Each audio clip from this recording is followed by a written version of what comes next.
Now let's take a look at the features of the Alen BreatheSmart 45i. As you see, it has a nice sleek control panel here on the top. This is just a touch screen.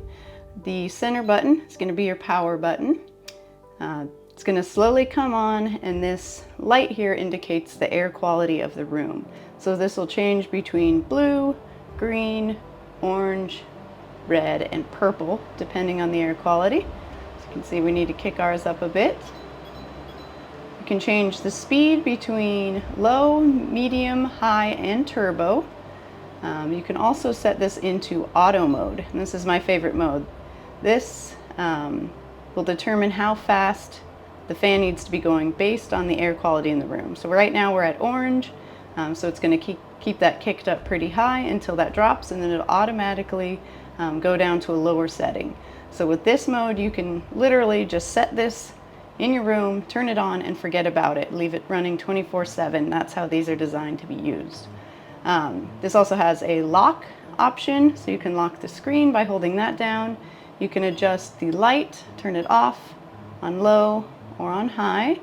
And then you have your filter count down here. You also have the option to kick on the ionizer or turn it off. This is an ozone-free ionizer that gives you a little bit extra cleaning power and odor control power. So that's nice to leave on.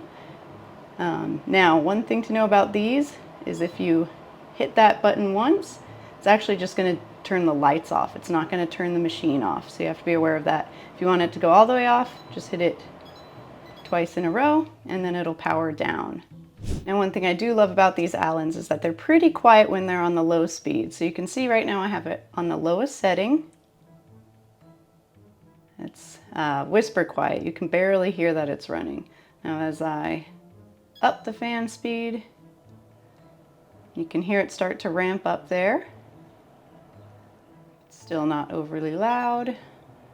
Go to high mode. This is where you can really start to hear it. And then in turbo mode, it's definitely a little louder. This isn't something you'd want to be sitting right next to while watching TV, but across the room you probably wouldn't even notice it. It's a nice smooth sound. There's no clicking or throbbing. It's just smooth pink noise, which is really nice. Fades into the background really easily.